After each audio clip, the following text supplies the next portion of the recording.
Hi all, this is more graphs of functions practice that I would generally have people work on in groups in class. So if you are in a face-to-face class and we haven't done it in class yet, don't watch it yet.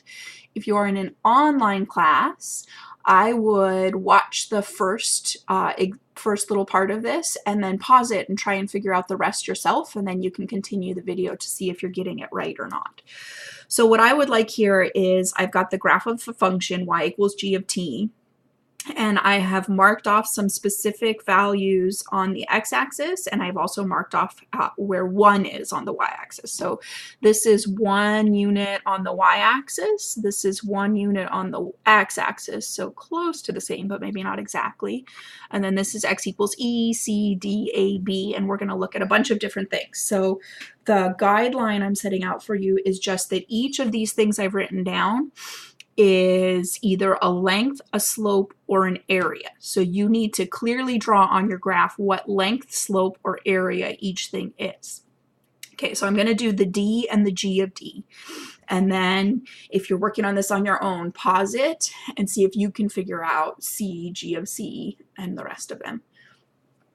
Okay, so D, this is just really making sure you're thinking about these things in the right way. People can point at this on the x-axis and say, oh, there it is, it's x equals D. But I want you to be really clear in your head about what that means. And what that means is that you are D units away from the y-axis. So if you have an x-coordinate of D, you are D units away from the y-axis, which means D is a length, very specifically. D is this length. Okay, so D is a horizontal distance from 0 to this tick mark.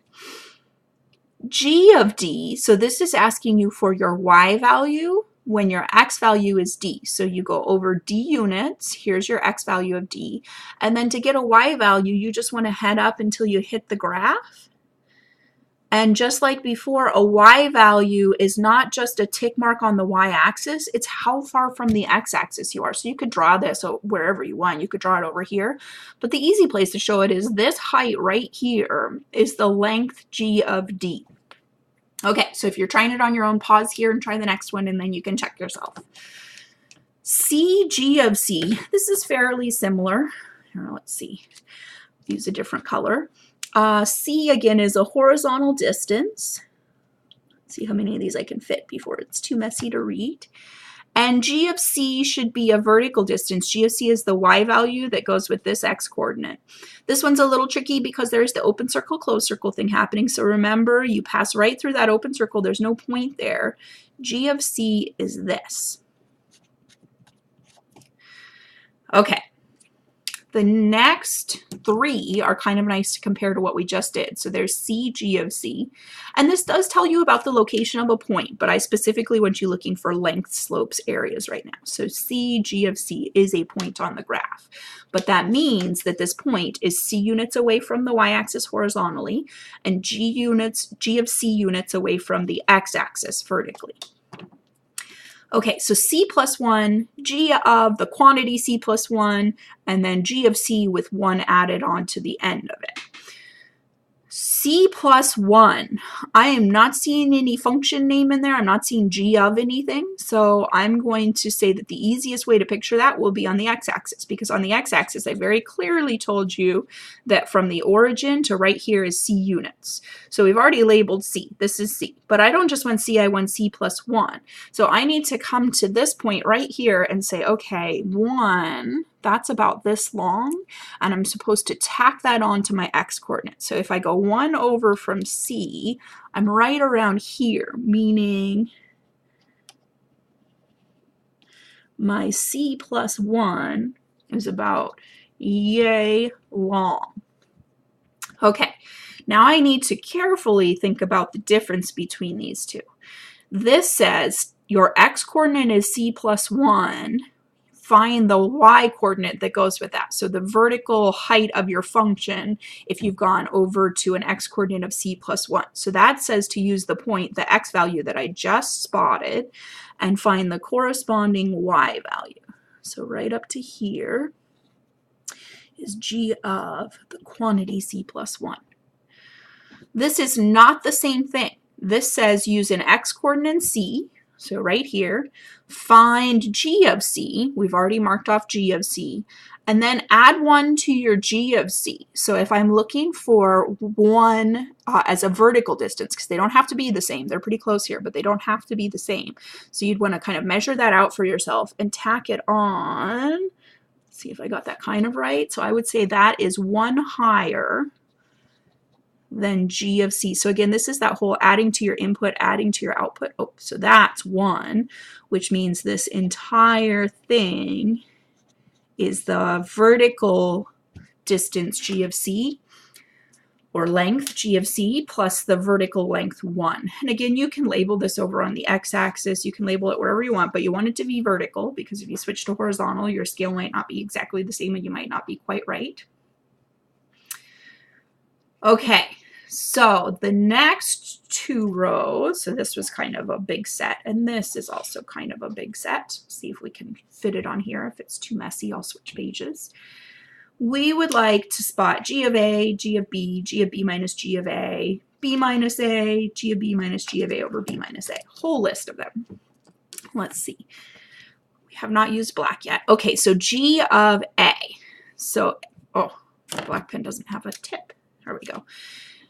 G of a. So a is this big long horizontal distance all the way out to here. So you head a units to the right of the origin. And then if we want g of a, we're going to head straight up from there and say, okay, this is g of a. Is that legible? Barely.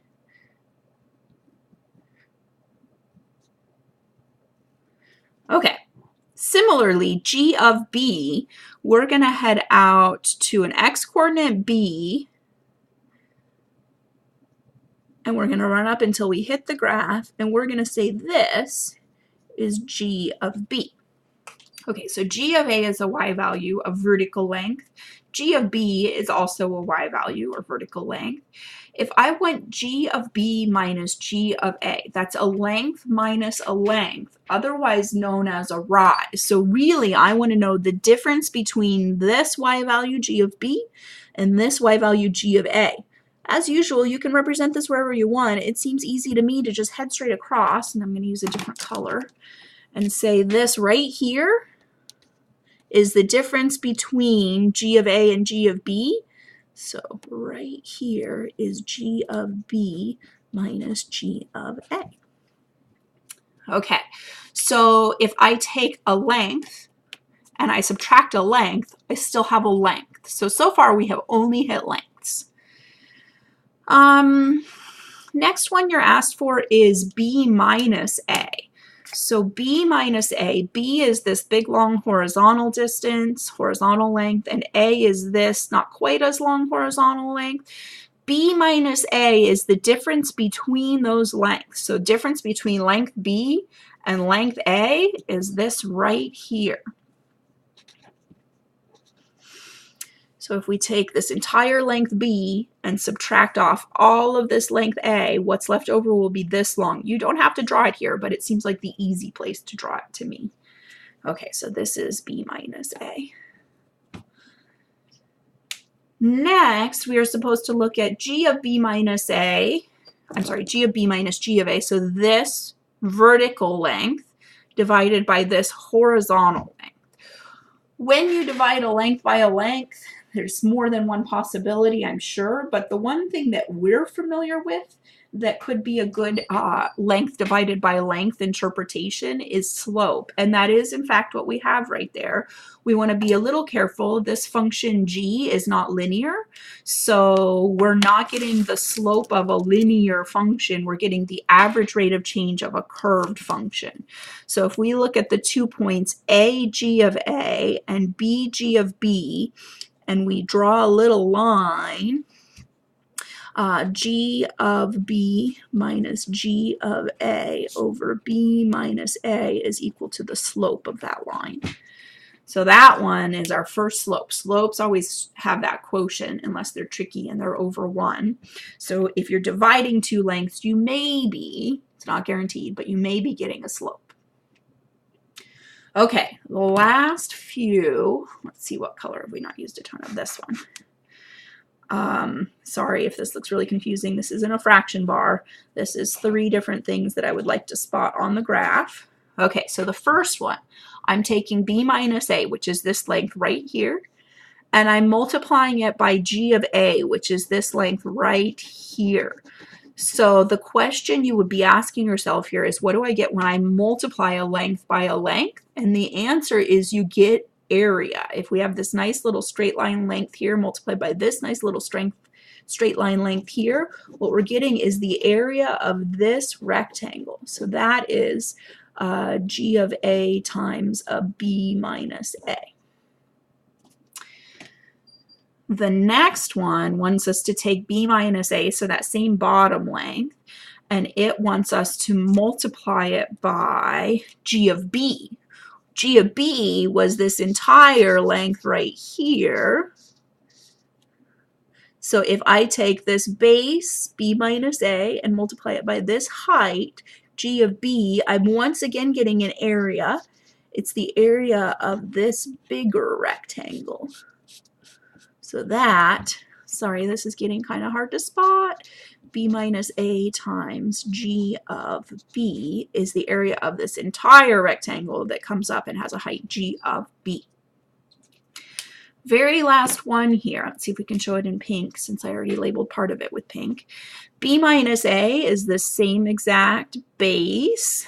G of b minus g of a is this height right here. So this last b minus a times g of b minus g of a ends up being the area of this top rectangle right here.